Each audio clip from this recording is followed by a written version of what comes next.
봉독하겠습니다. 그들의 죄악을 그들에게로 되돌리시며 그들의 악으로 말미암아 그들을 끊으시리니 여호와 우리 하나님이 그들을 끊으시리로다. 아멘. 함께 이 시간 평화의 인사 나누겠습니다. 주님의 평화를 빕니다.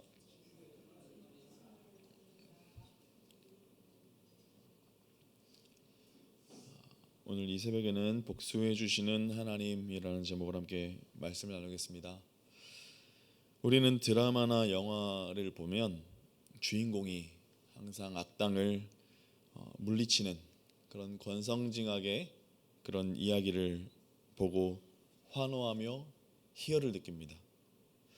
공권력이나 법으로는 해결되지 않는 그 억울한 상황 가운데서 주인공이 통쾌하게 복수할 때에 어찌 보면 우리의 심리를 그렇게 잘 드러내는 건 아닌가 생각을 합니다.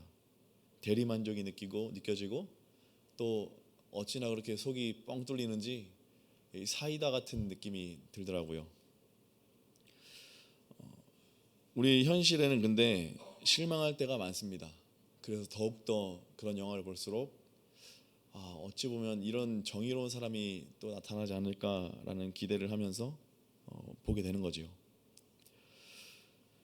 거짓으로 나를 모함하고 이유 없이 나를 괴롭게 하는 그 사람들을 볼 때에 잘 되는 것 같아 보이지만은 하나님은 왜 가만히 계시는지, 이 사람들을 벌하지 않으시고 왜 가만히 계시는지 이해가 안 되기도 합니다. 시편 94편의 저자는 바로 그런 상황 가운데서도 하나님을 향하여서 빛을 비추소서라고 이렇게 부르짖는 그런 장면이 나옵니다. 우리가 읽은 시편 94편 23절의 말씀은 94편에서 가장 마지막 절입니다. 94편의 그 이야기는 불의가 일상처럼 보이는 그 현실 가운데서 하나님께 정의를 회복해달라고 부르짖는 그런 믿음의 외침을 담고 있습니다. 사람의 생각과 길을 다 아시는 하나님은 재판장이 되셔서 악인의 오만함을 꺾고 또 의인의 발걸음을 붙드시는 그런 하나님이십니다. 그러므로 우리는 흔들리는 이 세상 가운데서도 하나님의 개입하심과 공의를 신뢰하면서 끝까지 주님 편에 서야 한다는 거죠.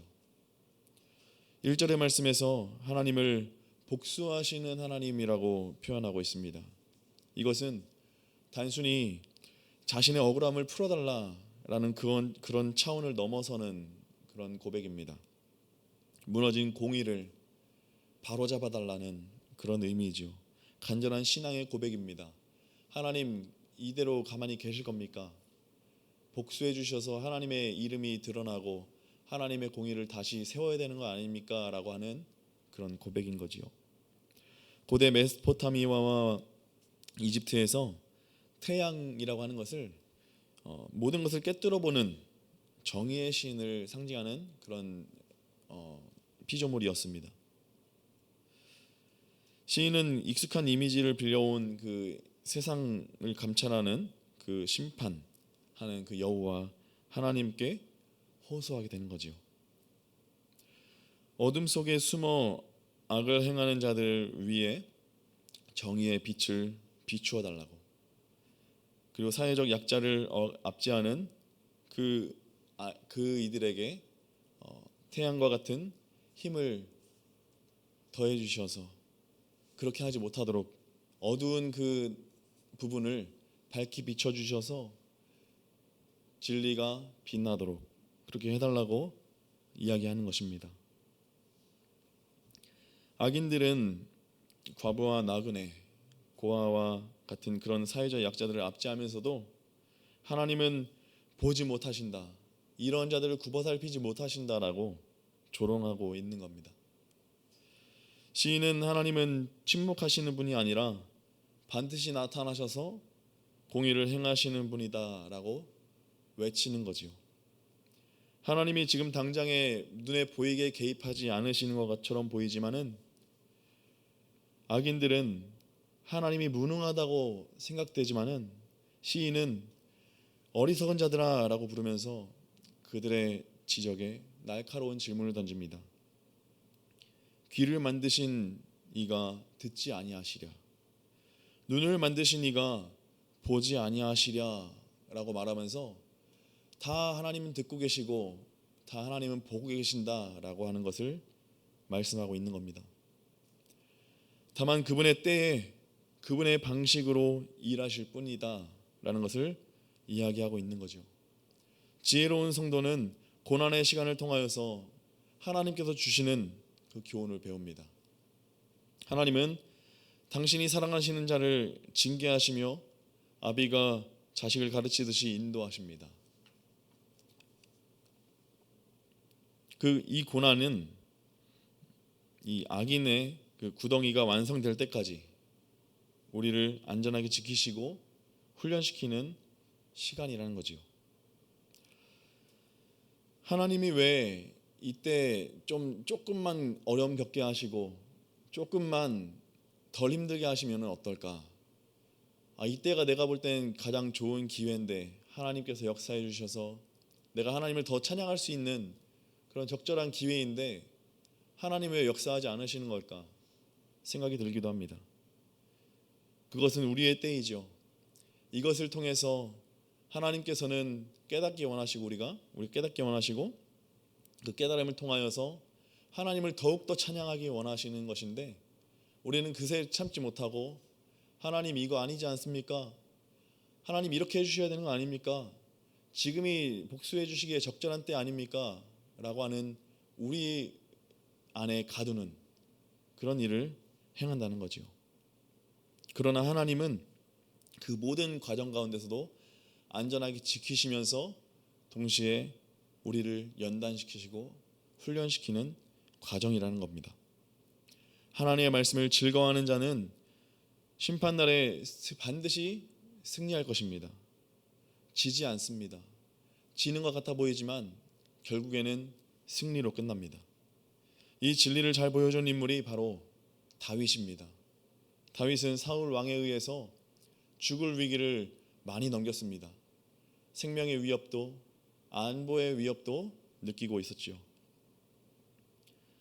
그래서 숨며 다니고 있었는데 사울 왕을 죽일 수 있는 결정적인 기회를 2번 만나게 됩니다. 그런데 2번 다 죽이지 않습니다. 그 기회 앞에서 그는 칼을 거둡니다. 주변에 있던 부하들이 말씀하세요. 다윗이 죽이지 못하시면 제가 죽이겠습니다. 제가 칼에 피를 묻히겠습니다. 라고 하면서 그러면서까지도 복수를 할 수 있는 기회가 2번이나 있었습니다. 그런데 복수하지 않았습니다. 복수의 주권이 하나님께 있다는 것을 알았기 때문이지요. 그는 하나님의 공의로운 통치를 믿었기 때문에 사적인 복수를 내려놓고 하나님의 때를 기다렸던 겁니다. 시인은 다시 현실을 바라봅니다. 악한 재판장과 부패한 권력자들은 사람들을 억압하고 의인의 피를 흘리게 됩니다. 하나님의 도우심이 없으면 이 시인은 이미 사망의 무덤 속에 잠겼을 것입니다. 미끄러져서 넘어질 것 같은 그 위태로운 순간에 시인은 주의 인자하심이 나를 붙드셨다라고 고백합니다. NIV 영어 성경을 보면 인자하심이라는 단어가 이렇게 표현됩니다. unfailing love, 실패함이 없다, 실패함이 없는 사랑이다 라고 표현하는 겁니다. 맞습니다. 하나님께서 사랑하시는데 그 사랑하심은 실패가 없습니다. 우리의 때가 아직 이르지 않았다, 우리의 때로 볼 때는 이때가 기회다라고 생각될지라도 하나님의 때는 그게 아닐 수 있어요. 우리는 하나님의 인자하심을 반드시 신뢰해야 할 줄로 믿습니다. 그리고 시인은 이렇게 선포합니다. 여호와는 나의 요새시요 나의 피할 반석이시라. 상황이 지금 당장 변하지 않아도 나를 끝까지 붙들어 주시는 하나님이 결국에는 공의를 행하실 것이고 그것을 내가 믿기 때문에 시인의 영혼에는 말할 수 없는 평안이 임했다라고 하는 것입니다. 하나님은 하나님의 백성들을 피할 수 있게 하는 산성이 되시고 바위가 되십니다. 악인들이 하나님의 백성에게 고통스럽게 하고 또 득세하고 하나님을 모욕한다면 하나님은 반드시 이 백성들을 보호하시고 또 악인들에겐 그 죄의 값을 반드시 물게 하신다는 것입니다. 시인이 소망했던 공의가 결국엔 하나님의 손에 의해서 이루어지는 겁니다. 복수라고 하는 것은 의인을 보호하시는 하나님께서 악인을 심판하시는 공의의 완성입니다. 오늘 본문의 말씀 시편 94편 23절의 말씀을 다시 한번 읽어보겠습니다. 그들의 죄악을 그들에게로 되돌리시며 그들의 악으로 말미암아 그들을 끊으시리니 여호와 우리 하나님이 그들을 끊으시리로다. 아멘. 해바라기라는 영화가 있습니다. 이 영화에서 인상에 남는 대사가 하나 있습니다. 이런 대사입니다. 죄를 지으면 벌을 받는 게 세상의 이치라고 하더라. 맞습니다. 죄를 지으면 벌을 받아야 됩니다. 사실 죄를 짓고 벌을 받는 것이 세상의 이치일 뿐만 아니라 더욱더 앞서 나아가서 성경의 이치이고 하나님의 이치입니다. 그 죄악이 그들에게 돌아가게 하겠다라고 하는 말씀은 하나님의 백성을 괴롭히는 그 악인들을 방치하지 않으시고 반드시 심판하시겠다라는 의미입니다. 우리 찬송가로 고백했습니다. 믿는 사람들은 주의 군사니 주님께서 대신 복수해 주십니다. 주님께서 우리의 힘이 되어 주시고 먼저 가셔서 먼저 승리하신 분입니다. 그래서 우리는 어떻습니까? 우리는 주님의 뒤로 숨으면 됩니다. 주님의 뒤를 따라가면 됩니다. 앞서가신 주님을 그저 그 길을 따라가면서 밟으면 됩니다. 공의로우신 하나님께서 우리의 입에서 승리의 개가를 부르게 하실 것입니다. 사랑하는 성도 여러분, 복수는 나의 것이 아닙니다. 복수는 하나님의 것입니다. 참 승리는 내가 직접 억울함을 풀 때가 아니라 하나님께서 일하실 때에 찾아오는 것입니다. 우리가 쥐고 있던 복수의 칼이 있습니까? 그 칼을 내려놓고 공의로우신 주님께 모든 것들을 맡길 수 있게 되길 바랍니다. 내가 직접 하려고 하면 밤잠만 설칩니다. 스트레스만 받습니다. 내 영혼은 금세 갉아먹게 됩니다. 근심이 깊어져 가죠. 하나님께 맡길 때에 하나님께서 우리에게 해주시는 평안이 우리의 영혼을 지키고 우리의 마음을 지킬 것입니다. 사람들이 나를 힘들게 해도 흔들리지 말고 나의 요새가 되어주시는 하나님을 의지할 수 있길 주의 이름으로 축복합니다. 여러분이 만나는 억울한 일 때문에 여러분 마음이 상하십니까? 물론 상하죠. 상함 이후엔 그럴 때일수록 더 하나님께 맡겨야지.